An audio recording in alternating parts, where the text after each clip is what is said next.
이렇게 아름다운 좋은 계절 주신 하나님께 감사하며 오늘 이렇게 10월 둘째 주일을 구별해서 하나님 앞에 예배함으로 영광 돌리는 귀한 시간입니다. 10월은 친교의 달입니다. 친교 교제. 우리가 늘 첫째 주일에도 코이노니아 그러는데 헬라어로 코이노니아가 친교입니다. 교제, 친교, 교통 그렇습니다. 우리가 이 친교, 이 사귐은 우리끼리만의 사귐이 아니라 항상 그리스도와 더불어 누리는 사귐.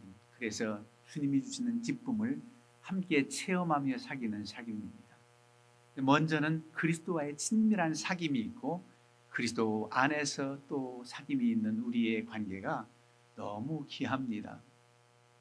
불교에서는 옷깃만 스쳐도 인연이라 그래요. 그런데 법정 스님은 거기에 깜짝 놀랄 얘기를 해요. 스쳐 지나가는 인연은 그냥 보내라. 지나치는 인연은 그냥 보내라 그래요. 어디서 갑자기 만난 사람 깊이 새기고 속 얘기 다 하고, 물론 대부분 그럴 수는 없지요. 우리는 스쳐 지나가는 사람도 복음 때문에 주의 복음을 전하고 사랑으로 대할 수 있고, 그러나 우리의 사귐과 우리의 교제는 깊은 교제입니다. 어느 누구에게도 말할 수 없는 그런 대화를 할 수 있고 함께 기도할 수 있는 그런 관계입니다. 그 관계가 어디서부터 이렇게 올 수 있었는가? 주님과의 사귐입니다. 그리스도 안에서의 사귐이에요. 먼저 그래서 그리스도의 사귐을 먼저 생각해 봐야 됩니다. 우리로 하여금 예수 그리스도를 믿고 친구가 되게 하신 하나님, 그 은혜는 놀랍고 감사한 일입니다. 주님께서 이런 은혜를 주셨습니다. 하나님께서 이 은혜를 주셨다는 말씀입니다. 너희를 불러 그의 아들 예수 그리스도 우리 주와 더불어 교제하게 하시는 하나님은 미쁘시도다.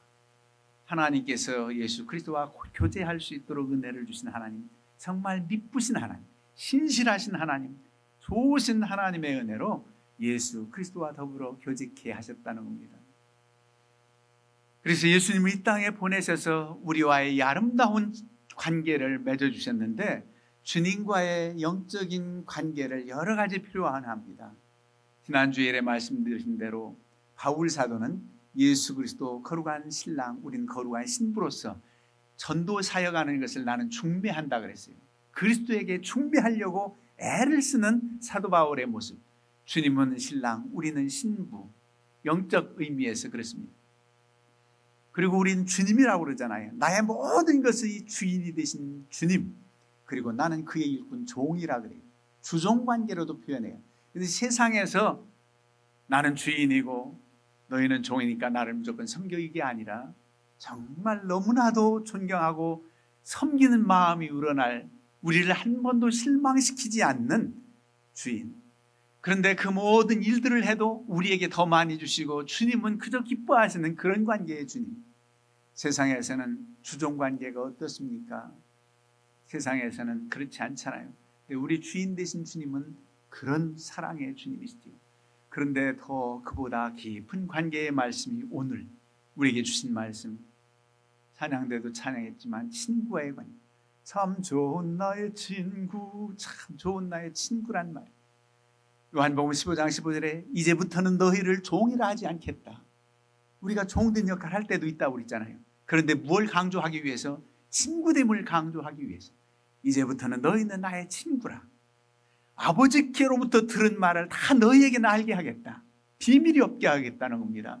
여러분, 하늘의 신령한 비밀을 깨우쳐 알게 하신 하나님의 은혜가 놀랍고 큰데, 그 은혜는 친구 되신 주님 때문에 알게 된 거예요. 친구에게는 다 말하잖아요. 비밀이 없어요. 진정한 친구는, 깊은 친구는 그렇습니다. 그냥 스쳐가는 가벼운 친구가 아니에요. 주님과의 관계는 이런 친구와의 관계라는 겁니다. 너에겐 비밀이 없다. 너에겐 다 말해주겠다. 이렇게 말씀하세요. 구약시대는 하나님과 교통하고 친구처럼 대해주셨던 인물이 많지 않아요. 그렇게 많지 않습니다. 에녹은 300년 동안 하나님과 동행하다니, 그 땅에 하나님이 데려가심으로 그 땅에 있지 않다고 그랬습니다. 들림받았다는 거예요.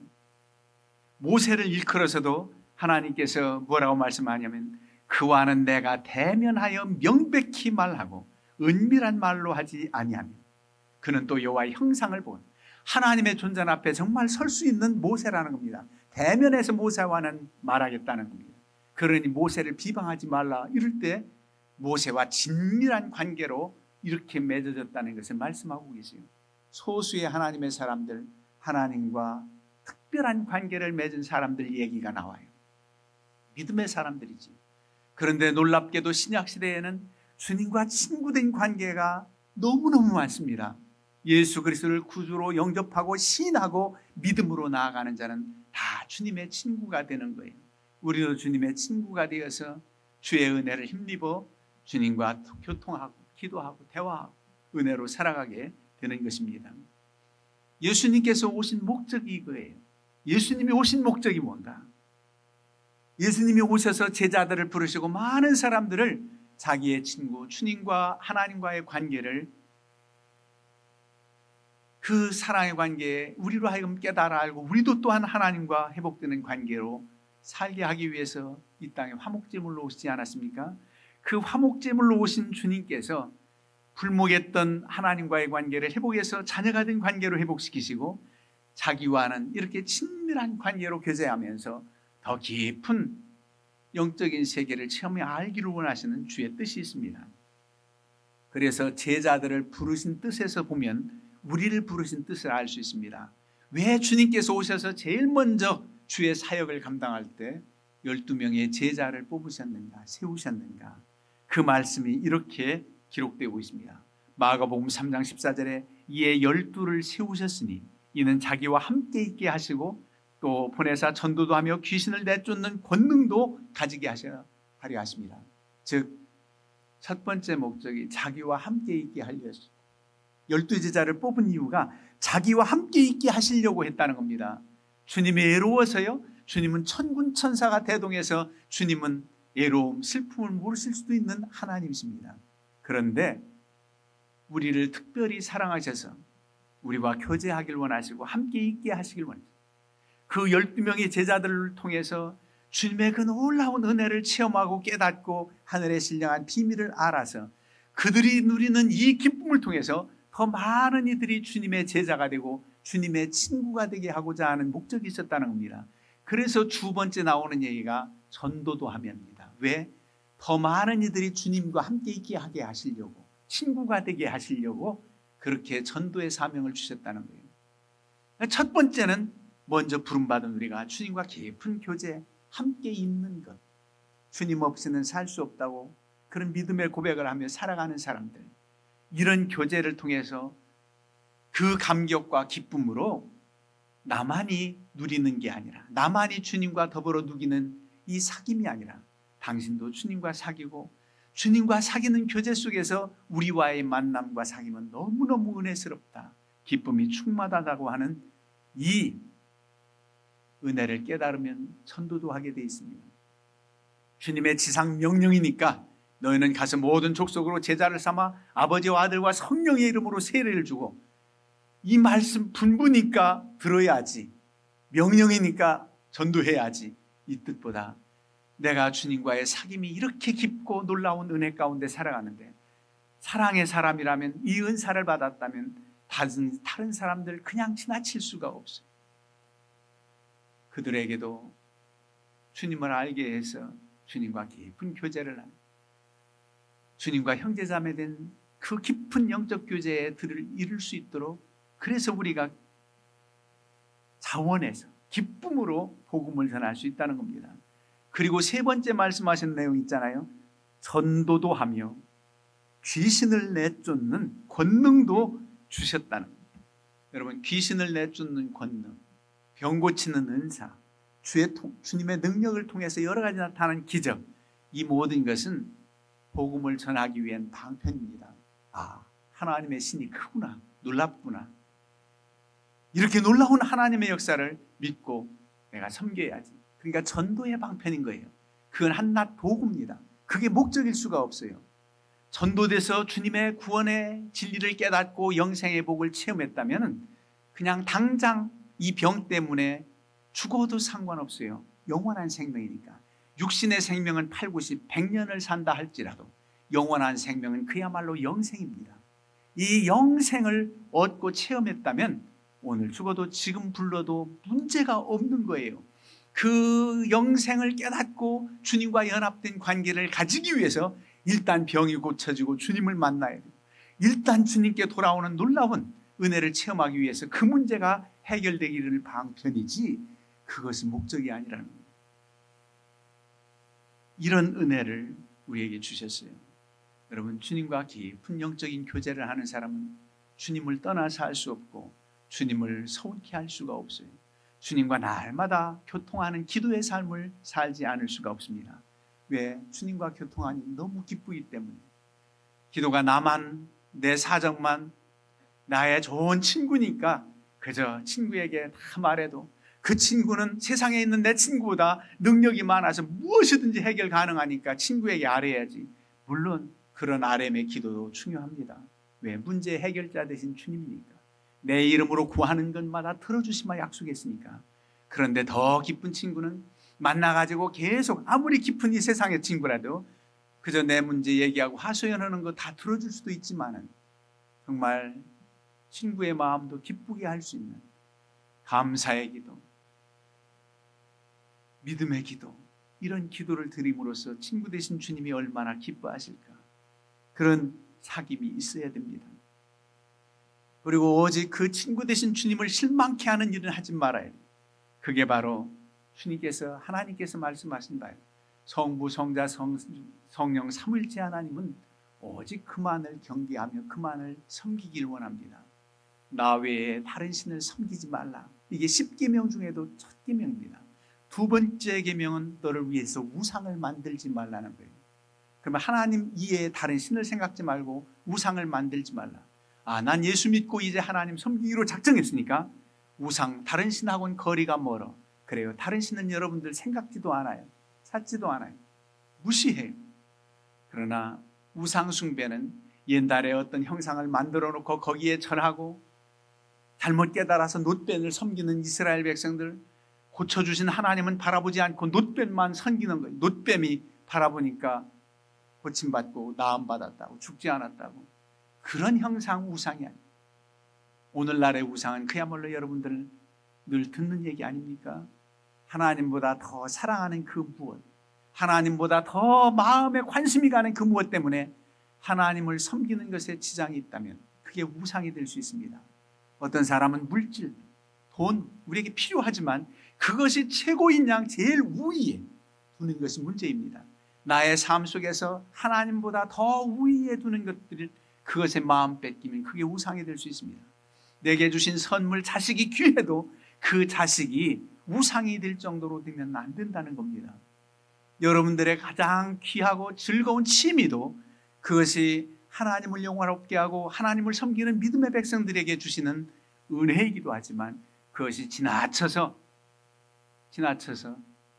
주님과 멀리하면 한호히 끊을 수 있어야 됩니다. 왜? 친구 되신 주님을 서운케 할 수가 없어요. 그 다음에 계속 이 교제를 가능하게 하는 것은 무엇인가? 여러분, 우리가 더 읽지는 않았지만 5절 이하에 보세요. 그분은 빛이라는 겁니다. 하나님은 빛이시라.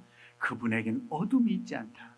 만일 우리가 하나님과 사귐이 있다 하고 어둠에 행하면 거짓말하고 진리를 행하지 아니합니다. 아직도 어둠 가운데, 죄악 가운데 있다면 참 사귐이 있다고 볼 수 없다는 겁니다. 하나님과 주님과 사귐이 있을 수 없다. 빛 되신 주님과 함께 빛에 거해야 진정한 사귐이 있지, 사귐이 있다고 말로만 하고 여전히 어둠 가운데, 죄 가운데, 거짓 가운데 살아간다면 진정한 교제가 이어질 수 없다는 겁니다. 잠언 3장 32절에도 대접패역한 자는 여호와께서 미워하시나 정직한 자에게는 그의 교통하심이 있습니다. 거짓이 없고 정직한 자, 하나님과 교통함이 있다. 이 교통이 교제입니다. 예수 그리스도, 성부 하나님, 성령의 교통, 이 삼위일체 하나님과의 깊은 사귐과 교통이 있기 위해서 거짓되이 행하지 않고 어둠 가운데 거하지 않고 정직히 행하라는 겁니다. 그렇다면 친밀한 교제가 있다는 것입니다. 이게 은혜 중에 은혜예요. 어떻게 우리가 영생을 맛봅니까? 어떻게 우리가 영생에 대한 소망을 가질 수 있습니까? 영원한 생명, 아들 예수 그리스도가 우리 안에 있기 때문입니다. 아들이 있는 자는 생명이 있고 아들이 없는 자에게는 생명이 없다는 거예요. 예수 그리스도를 모시고 믿음 안에서 주님과 깊은 영적인 교제를 갖는 이들에게는 영생의 복이 지금도 영원한 생명 가운데 살아가는 은혜가 되어졌다는 거예요.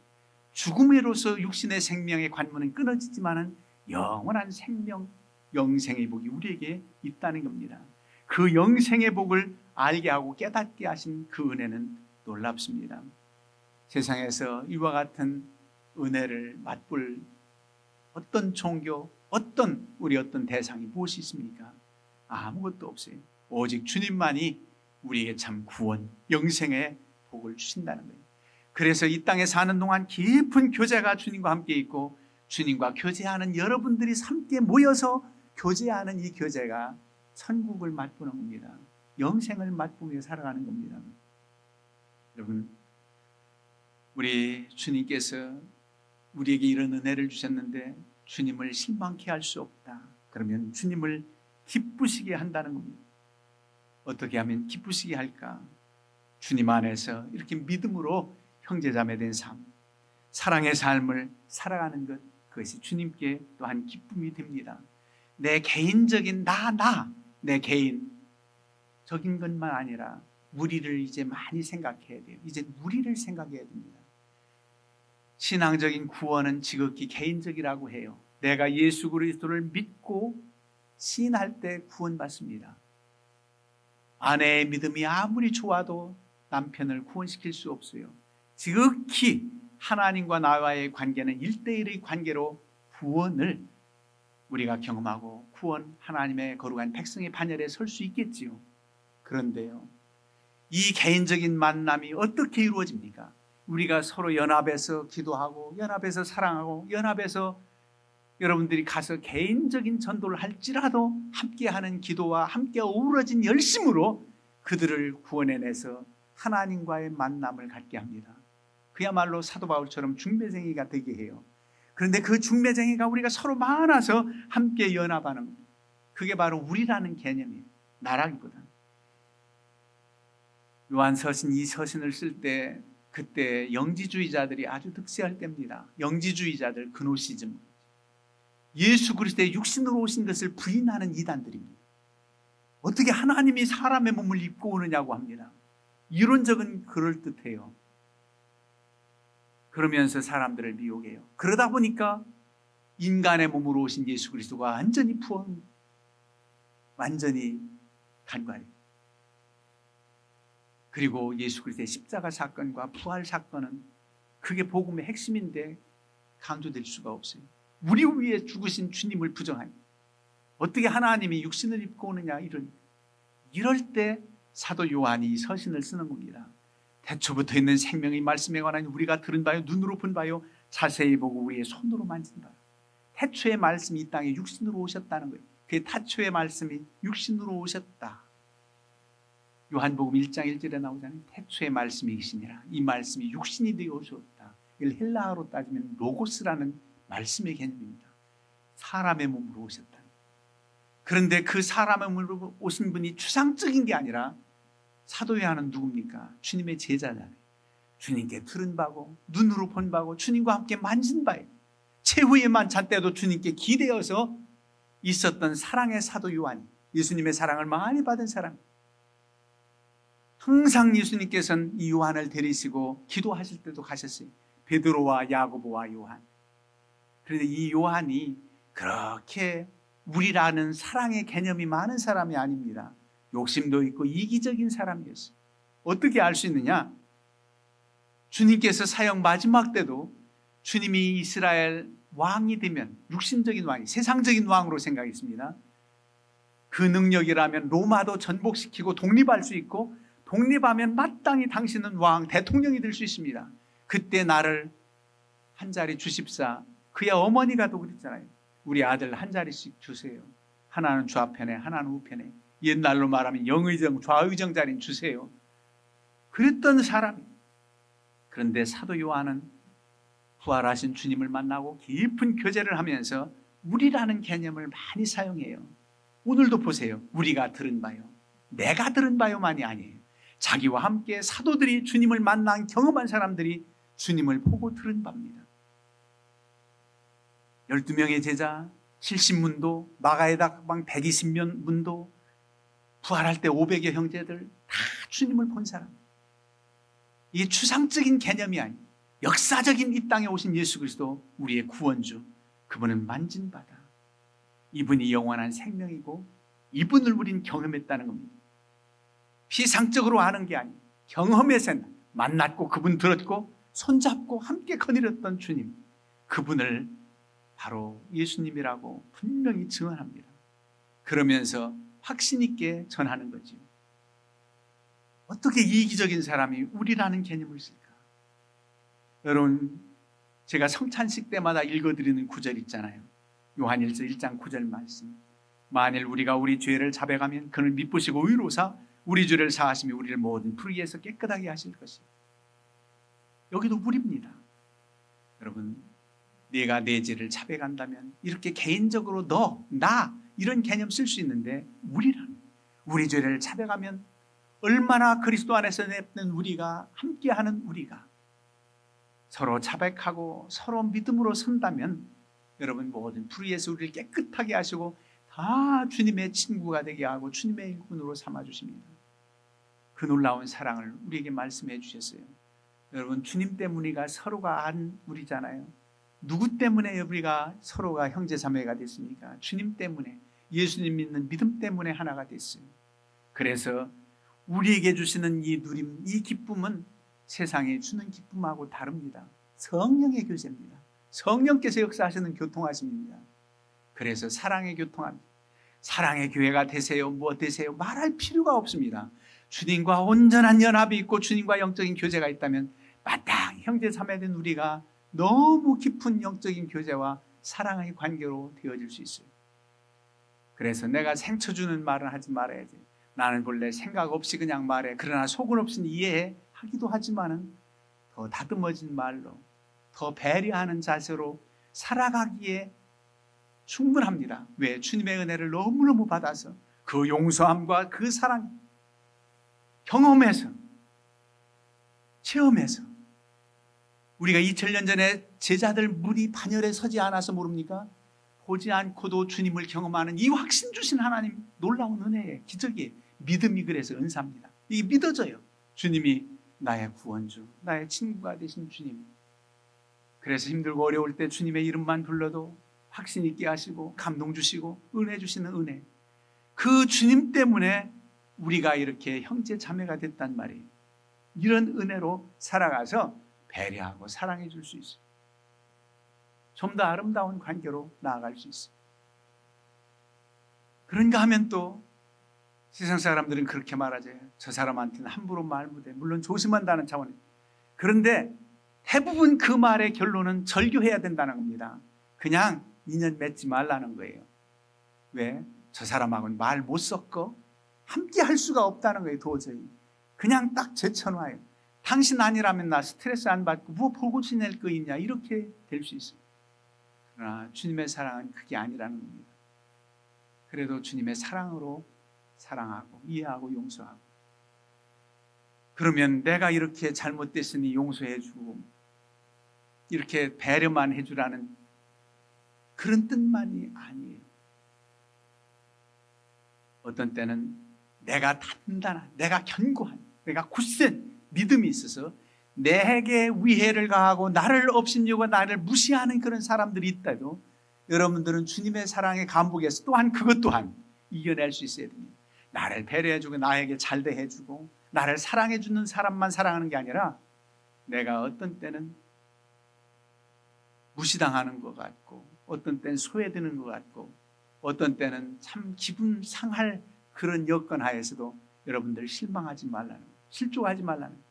주님의 엄청난 사랑이 있기 때문에 그 사랑 안에서 다 이해할 수도 있어야 됩니다. 여러분, 배려해 주라 그러기도 하지만 난 배려받지 못해도 여러분들은 감당할 수 있어야 된다는 겁니다. 그게 바로 하나님의 은혜를 받고 주님과 깊이 사귀는 충만한 은혜 충만, 성령 충만, 기쁨 충만한 사람들인 거예요. 그러면 교회 나왔다고 해서 실족할 이유가 없어요. 이렇게 배려해주고, 아니 혹시 배려해주지 않는, 혹시 믿음 없이 대하는, 아직 믿음이 없어서 그렇게 해도 내가 실족하지 않는다는. 어떤 사람은 사단 마귀에게 크게 속습니다. 나 교회 나갔다가 아주 이제는 안 나가는 게, 안 나가는 근거가 있는, 이렇게 확실한 근거가 있어서 안 믿는데 무슨 상관이래 하면서 뽐내듯 자랑하듯 그렇게 살아. 나 정말 실망했어. 교회 갔더니 나를 이렇게 돼. 그러면서 그때부터 난 교회 안 나가. 여러분, 큰 시험입니다. 주님은 실망시키지 않고, 그 사람이 그때 그 순간에 어떤 마음으로 실수했는지 모르지만 주님의 사랑은 그렇지 않아요. 아니, 그 사람 또한 아직도 여전히 주님의 제자가 되기 위해서 노력하고 기도하는 사람일 수 있어요. 그런데 깊이 생각 못하고 한 번 뱉은 말 때문에 실망하고 실족하지 말라. 한 번 나를 서운게 한 행동 때문에 낙심하지 말라는 겁니다. 이런 큰 믿음의 은혜는 어디서 오느냐? 주님과 깊은 사귐 가운데 올 수 있다는 겁니다. 그 은혜 가운데 올 수 있어요. 사랑 많이 받은 사람은 사랑할 줄 안다고 그러지. 사도 요한이 얼마나 주님의 사랑을 받았습니까? 그의 앞에 수식어는 사랑의 사도 요한이. 예레미야에게는 눈물의 선지 예레미야듯 요한에게는 사랑의 사도 요한. 아, 그 이름 너무너무 귀해. 그 수식어가 너무너무 귀해. 사랑의 사도 요한. 그래서 다 사랑. 하나님은 사랑이라. 요한복음 보세요. 요한 1~3서 보세요.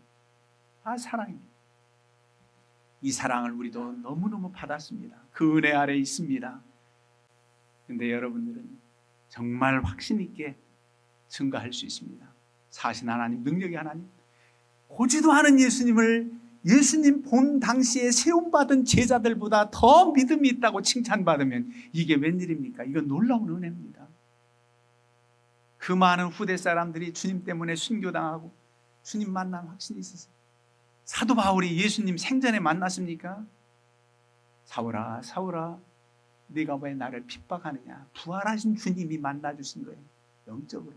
여러분들 말씀을 통해서 읽다가 기도하다가 주의 일하다가 주님 만나신 이 큰 확신이 있어서 깊은 교제하시고 이 은혜로 서로 교제하는 은혜가 넘쳐나기를 주의 이름으로 축원합니다.